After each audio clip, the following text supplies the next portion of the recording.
Hello guys, എല്ലാവർക്കും Jerry's വേൾഡിൻ്റെ പുതിയൊരു വീഡിയോയിലേക്ക് സ്വാഗതം. ഇന്ന് കുക്കിംഗ് വീഡിയോ ആണ് കേട്ടോ. ഇന്ന് അടിപൊളി ഒരു വെജിറ്റബിൾ ബിരിയാണിയാണ്. പെട്ടെന്ന് കറി ഒന്നും വേണ്ട, ഇതിൻ്റെ കൂടെ കഴിക്കാൻ അടിപൊളി ടേസ്റ്റോടു കൂടി ഒരു കുക്കറിൽ പെട്ടെന്ന് ബിരിയാണിയാണ് ഞാൻ വെച്ചിരിക്കുന്നത്. അപ്പോൾ നിങ്ങൾക്ക് വീഡിയോ ഇഷ്ടമായെങ്കിൽ ലൈക്ക് ചെയ്യുക, സപ്പോർട്ട് ചെയ്യുക. എല്ലാവരും സപ്പോർട്ട് ചെയ്യാൻ പ്രതീക്ഷിക്കുന്നു. ഇനിയും എന്നെ സപ്പോർട്ട് ചെയ്യണമെന്ന് ഞാൻ ആഗ്രഹിക്കുന്നു. അപ്പോൾ നമുക്ക് വെജിറ്റബിൾ ബിരിയാണി എങ്ങനെ ഉണ്ടാക്കുന്നത് നോക്കാം. വീഡിയോയിലേക്ക് പോകാം. ഞാനിവിടെ കുക്കറാണ് എടുത്തിരിക്കുന്നത്. കുക്കർ നന്നായിട്ട് ചൂടായി കഴിയുമ്പോഴത്തേന് അതിലേക്ക് സൺഫ്ലവർ ഓയിൽ ഞാൻ ഒഴിക്കുന്നുണ്ട്. സൺഫ്ലവർ ഓയിലാണ് നല്ലത്. പിന്നെ നിങ്ങൾക്ക് ഗീ വേണമെങ്കിലും ഒഴിക്കാം. വെളിച്ചെണ്ണ ഉപയോഗിക്കാതിരിക്കുന്നതാണ് നല്ലത്. നന്നായി ചൂടായി കഴിയുമ്പോഴത്തേന് അതിലേക്ക് ഏലക്ക, ഗ്രാമ്പൂ, പട്ട, അങ്ങനെ കുറച്ച് മസാലക്കൂട്ടുകളൊക്കെ നമുക്കിതിലേക്കിട്ട് അതൊന്ന് വഴറ്റിയെടുക്കാം. കുറച്ച് റൈസ് മാത്രമേ ഞാനിവിടെ എടുക്കുന്നുള്ളൂ. അപ്പോൾ അതിനനുസരിച്ചുള്ള പട്ട, ഗ്രാമ്പൂ അതൊക്കെ മതി. സ്പൈസി സാധനങ്ങൾ.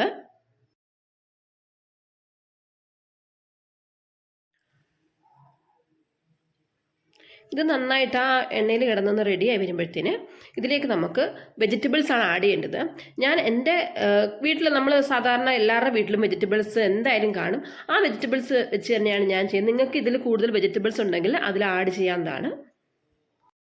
ഇതിലേക്ക് ഞാൻ കുറച്ച് വലിയ ജീരകം, പെരുംജീരകം, മസാലയുടെ ജീരകം അല്ലേ, അത് കുറച്ച് ഇതിലേക്കിട്ട് ഇളക്കി കൊടുക്കുന്നുണ്ട്. അതിനുശേഷം ഒരു 2 സവാള ചെറുതായിട്ട് അരിഞ്ഞത് ഇതിലേക്കിട്ട്, ഇത് ഒരുപാട് ബ്രൗൺ കളർ ആവുന്നവരെ ഒന്നും നമുക്ക് വഴറ്റിക്കൊണ്ടിരിക്കേണ്ട കാര്യമില്ല.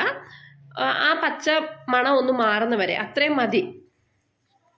അതിനുശേഷം അതിലേക്ക് 2 വലിയ പച്ചമുളക് ഞാൻ ഇടുന്നുണ്ട്.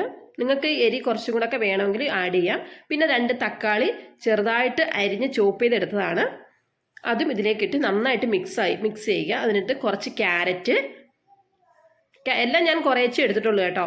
കുറച്ച് ക്യാരറ്റ് ഇടുക. അത് നന്നായിട്ട് മിക്സ് ചെയ്തെടുക്കുക. ഒരുപാട് കളറൊന്നും ആയി അത് എണ്ണയിൽ കിടന്ന് അങ്ങനെയൊന്നും ആവേണ്ട കാര്യമൊന്നുമില്ല. പിന്നെ ഗ്രീൻ പീസ്, ഇവിടെ ഗ്രീൻ പീസ് എല്ലാവർക്കും ഇഷ്ടമാണ്. ഞാൻ ഗ്രീൻ പീസ് കുറച്ച് കൂടുതൽ ഇടുന്നുണ്ട്. ഗ്രീൻ പീസ് ഇട്ട് നന്നായിട്ട് മിക്സ് ചെയ്തതിന് ശേഷം കുറച്ച് കാഷ്നട്ട് അതിലേക്ക് ആഡ് ചെയ്യുന്നുണ്ട്. അതിനുശേഷം ഇഞ്ചി വെളുത്തുള്ളി പേസ്റ്റ്, ഇതെല്ലാം കൂടെ ഒന്ന് നന്നായിട്ടൊന്ന് മിക്സ് ആക്കുക. മിക്സ് ആക്കിയതിന് ശേഷം ആവശ്യത്തിന് ഉപ്പ്,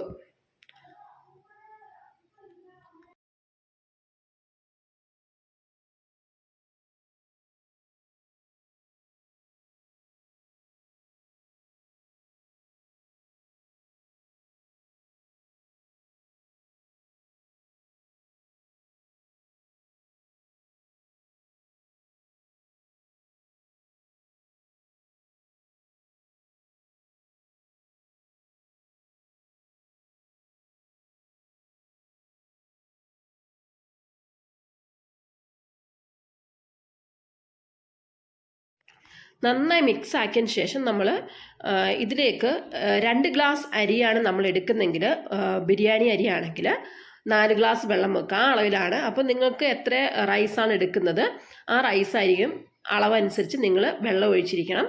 കുക്കറാണ്, സൂക്ഷിക്കണം.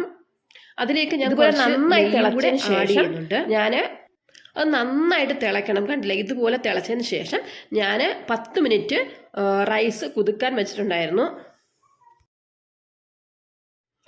ഇതിനുശേഷം നമുക്ക് ഫ്ലെയിം കുറച്ച് വെച്ച് ഒരൊറ്റ വിസിൽ കേൾക്കുന്നവരെ വെച്ചാൽ മതി. അപ്പോഴത്തേനും നമ്മുടെ ബിരിയാണി റെഡി ആയിരിക്കും. ഈ വീഡിയോ ഇഷ്ടമായെങ്കിൽ എല്ലാവരും ലൈക്ക് ചെയ്യണം കേട്ടോ, സപ്പോർട്ട് ചെയ്യണം, കമൻറ്റ് ബോക്സിൽ കമൻ്റ് ഇടണം. ഈ ബിരിയാണി റൈസ് നന്നായിട്ട് തിളച്ചതിന് ശേഷം മാത്രം നമ്മൾ അതിൻ്റെ കവറിട്ടാൽ മതി കുക്കറിൻ്റെ. ആ കുക്കറിൻ്റെ അടപ്പ് നമ്മൾ അടയ്ക്കുമ്പോൾ അതിൻ്റെ വാഷ്റൂം, അതിലെ എല്ലാ കാര്യങ്ങളും നോക്കിയിട്ട് വേണം നമ്മൾ. അതിനിടയിൽ എന്തെങ്കിലുമൊക്കെ ഉണ്ടെങ്കിൽ ആവി പുറത്ത് പോവുകയും അങ്ങനെയൊക്കെ ഒരുപാട് പ്രശ്നങ്ങൾ കുക്കറിലുണ്ട്. അപ്പോൾ അതൊക്കെ നോക്കിയതിന് ശേഷം മാത്രമേ നമ്മൾ കുക്കർ അടയ്ക്കാവൂ. കുക്കർ അടച്ചതിന് ശേഷം ഒരു വിസിൽ വന്നതിന് ശേഷം മാത്രം ആവിയെല്ലാം പോയതിന് ശേഷം നമ്മൾ ഓപ്പൺ ചെയ്ത് കുറച്ച് വെച്ച് വേണം നമ്മൾ കുക്കറിൽ പാചകം എപ്പോഴും ചെയ്യാൻ വേണ്ടി. ആദ്യം ഒരു വിസിൽ കേൾക്കട്ടെ. വിസിൽ ശേഷം എല്ലാം നന്നായി ആവിയൊക്കെ പോയതിന് ശേഷം മാത്രമേ നമ്മൾ കുക്കർ ഓപ്പൺ ചെയ്യാവൂ. നമുക്ക് ഓപ്പൺ ചെയ്ത് നോക്കാം. കണ്ടില്ലേ, വളരെ നന്നായിട്ട് തന്നെ ഇരിപ്പുണ്ട്. നമുക്ക് റൈസ് വെന്തോ നോക്കാം. റൈസൊക്കെ നന്നായിട്ട് വെന്തിട്ടുണ്ട്. വെജിറ്റബിളൊക്കെ നന്നായിട്ട് കുക്കായി അടിപൊളി നല്ല സ്മെല്ല് വരുന്നുണ്ട്.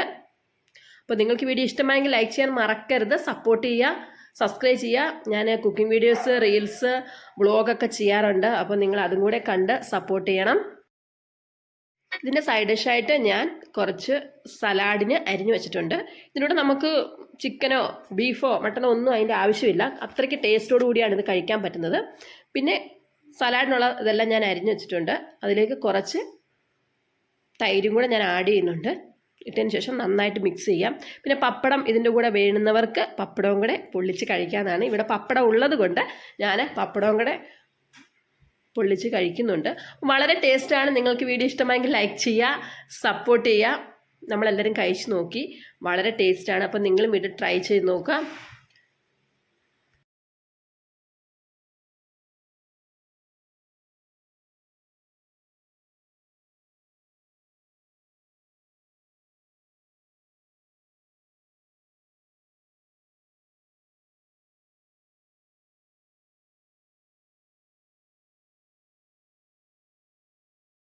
അപ്പോൾ ഹലോ ഗെയ്സ്, ഞാൻ ബിരിയാണി കഴിക്കുവാണ്.